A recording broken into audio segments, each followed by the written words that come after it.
Welcome to Military Analytics. Russian general appointed by Vladimir Putin found that NATO. The Russian general who was in charge of planning the new shipment of military and ammunition to be sent from Crimea to the borders of Ukraine was assassinated by pro-Ukrainian insurgents operating within the borders of Russia. According to the Russian intelligence service, a team of 8 people raided the Russian general's house and neutralized him with automatic weapons. Interesting news continues to come from the Bakhmut region, where the war is intense. After the Russian army managed to occupy the city of Soledar, they said Bakhmut is their next target. Bakhmut, a city rich in underground resources, is a very important region for Vladimir Putin. However, there is a very different reason behind Putin's desire for the city. If the city of Bakhmut, known as the heart of the Donetsk region, is captured, this city will be used as a coordination center of the Russian army, and a large command center will be established for the Russian army. However, the Russian army, which has failed to capture the city of Bakhmut for months, has begun to wear out Vladimir Putin's patience.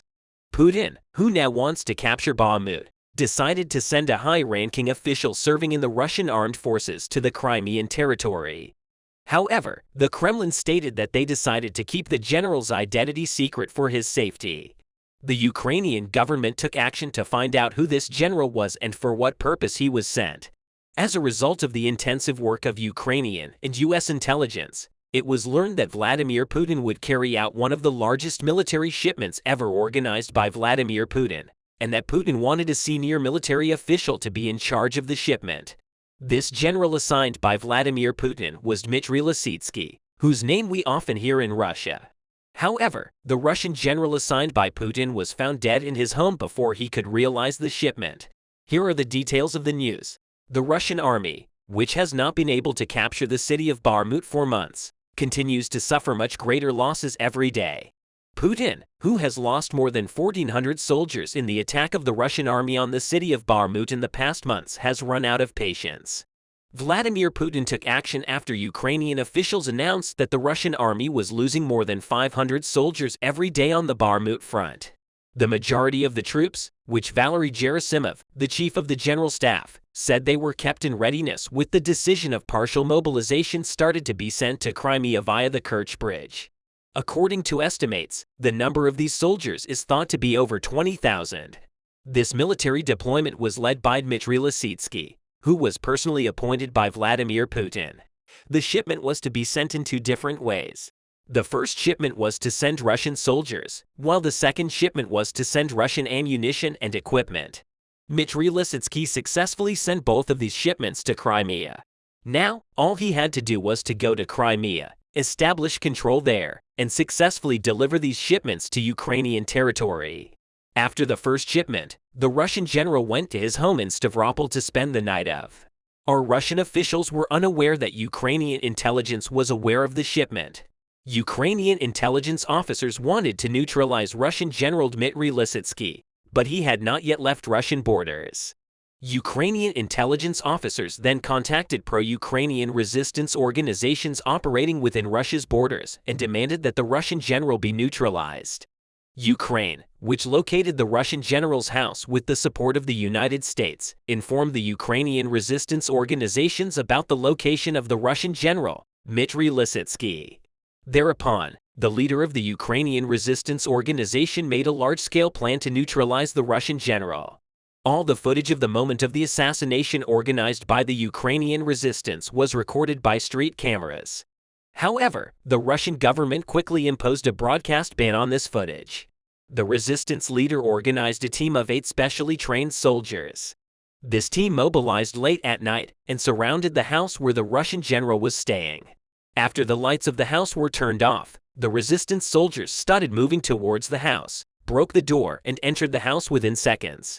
The insurgents stood inside the house for only 2 minutes and neutralized the Russian general, Dmitry Lysitsky, in his own room with automatic weapons.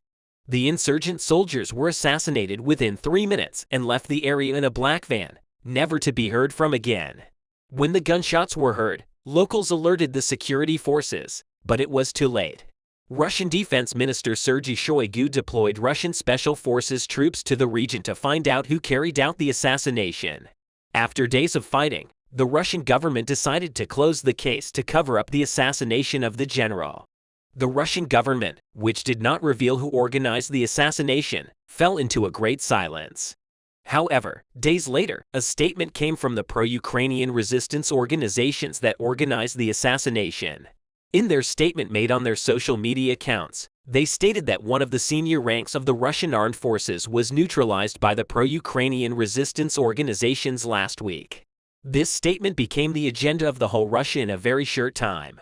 Russian people took to the streets to protest against Vladimir Putin, claiming that he was unable to ensure Russia's security. However, this assassination brought much bigger problems. The soldiers and ammunition that Russian leader Vladimir Putin has sent to Crimea under the leadership of Dmitry Lysitsky were still in Crimea. These troops and equipment had to be sent to the Russian troops in Ukraine as soon as possible. However, after the assassination, Vladimir Putin assumed that the Ukrainian government knew about the shipment and decided to postpone it. Thus, the Russian army's plan to invade the city of Bakhmut was also postponed. The fact that a high-ranking soldier in the Russian armed forces was so easily neutralized has caused great panic in the Kremlin. The ease with which pro-Ukrainian insurgents have been able to move within Russia's borders has greatly shaken confidence in Vladimir Putin. Russian opposition officials blamed Vladimir Putin for the killing of General Dmitry Lysitsky. As is well known, Vladimir Putin has forcibly brought most of the Ukrainian citizens from the occupied regions of Ukraine into Russia and forced them to live in Russia. Putin, who has sent officials to the occupied territories, continues to force Ukrainian citizens to live in Russia by issuing them Russian passports. Putin's opponents brought the situation to the agenda in his parliamentary speech and started to express that Putin is getting old and making wrong decisions and that the Putin regime must come to an end. Alexei Navalny, one of the biggest Putin opponents whose name we often hear in Russia, made some statements from the prison where he is in. Alexei Navalny, whom Vladimir Putin sees as a threat to him, was seen as the only candidate against Putin. However, Putin managed to eliminate Navalny now. In a statement from prison, Navalny said that the Russian people should not allow Vladimir Putin to turn a blind eye to these wrong policies, that Putin's dictatorial regime must come to an end, and that the Russian people are the only ones who can do this, and asked the Russian people to take to the streets. The recent protests taking place within Russia's borders have been a source of great frustration for Vladimir Putin. Ukraine has started to target the biggest financial sources of the Russian army and has started to target important regions such as natural gas and oil facilities within Russia's borders. Putin, who constantly threatens Western countries with cutting off natural gas, has stopped natural gas pipelines to Germany several times. However, natural gas exports were needed to finance the Russian military. When the natural gas weapon in Vladimir Putin's arsenal no longer worked, he could no longer find a threat to lift the sanctions and embargoes on Russia. Can getting the right intelligence in a war save the world from mass catastrophe? We have witnessed many examples of the situation in the history of world wars, especially after the Second World War. Countries established intelligence agencies instead of operational clashes. They preferred intelligence wars to get accurate information. For this, broad powers were given to intelligence areas. The CIA in the USA and the KGB in Russia are among the best examples of this. Confidentiality and being undetected are the most important elements in intelligence. However, we see that Russia's latest moves are helpless and easily detectable. The largest network in the field of intelligence is considered to be in the US military. For this, Russia has increased its work in the field of intelligence against the US. Russian leader Vladimir Putin, a former KGB agent, is also making desperate moves. It is known that Russia and the USA have great military and economic interests in the world's seas. Recently, China has joined this fleet. The US, Russian, and Chinese navies must have strong intelligence to outmaneuver each other. Russia, therefore, has, especially nowadays, turned towards the Atlantic, Arctic, and Baltic sides. The spying activities of the Russian Navy seem to increase in these regions. Intelligence and espionage are valuable when you go undetected. However, we see that Russia has difficulties in achieving this and makes desperate attempts. Several Russian spy ships have been spotted off the coast of Hawaii, Washington, and Alaska by the US Navy's Coast Guard in recent months. In January, a Russian spy ship was spotted and intercepted off the coast of Hawaii. In February, the Russian Admiral Gorshkov hypersonic missile carrier approached Washington shores. Also in February, Chinese and Russian navies were detected near Alaska. There has also been an increase in the activity of Russian spy ships in the North Sea recently. In particular, the detection of a Russian spy ship near a U.S. Navy nuclear submarine was the last example of Putin's desperation. Scandinavian public broadcasters have revealed that Russia has a spy program in the North Sea that plans to sabotage energy infrastructures in Northern Europe and U.S. submarine activities in the North Sea. The Russian military began using transport trawlers and the like, ostensibly resembling civilian ships to gather information on civil infrastructure, wind farms, and other offshore facilities. Since the beginning of the war, Russia has been using the spy app. It is even known that 27 Russian spy boats have been seen in the North Sea in the last 5 years. According to research on the subject, more than 10 Russian spy trawlers have been seen in the Arctic Ocean since the beginning of the war in Ukraine. This is where the critical situation begins. The first noteworthy detail is that the Russians have increased their use of spy trawlers since the beginning of the war.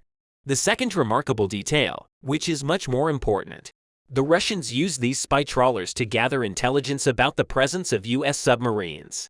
In fact, this situation is at a level that will create an international crisis.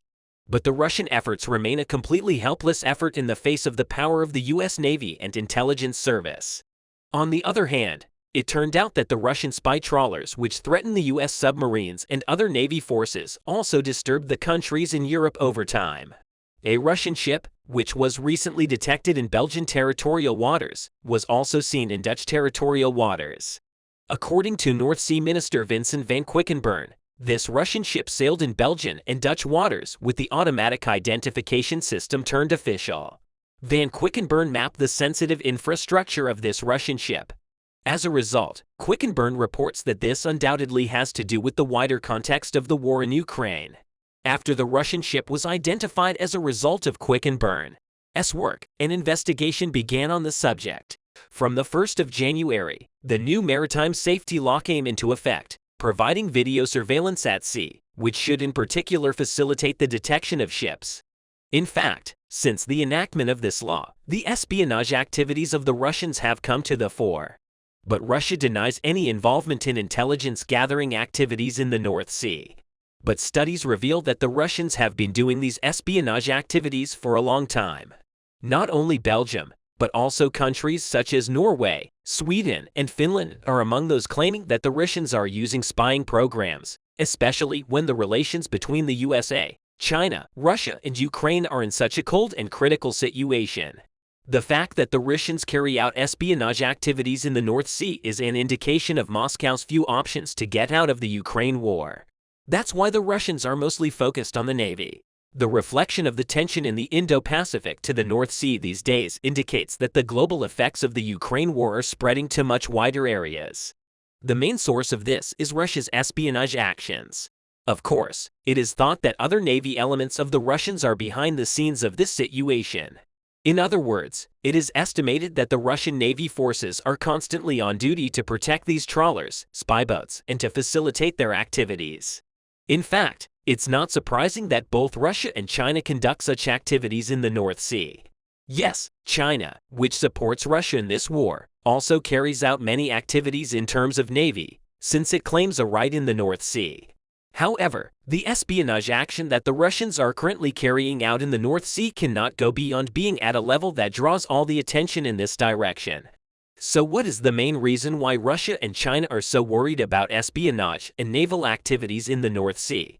In fact, this situation has increased considerably since the USA's New Atlantic project began.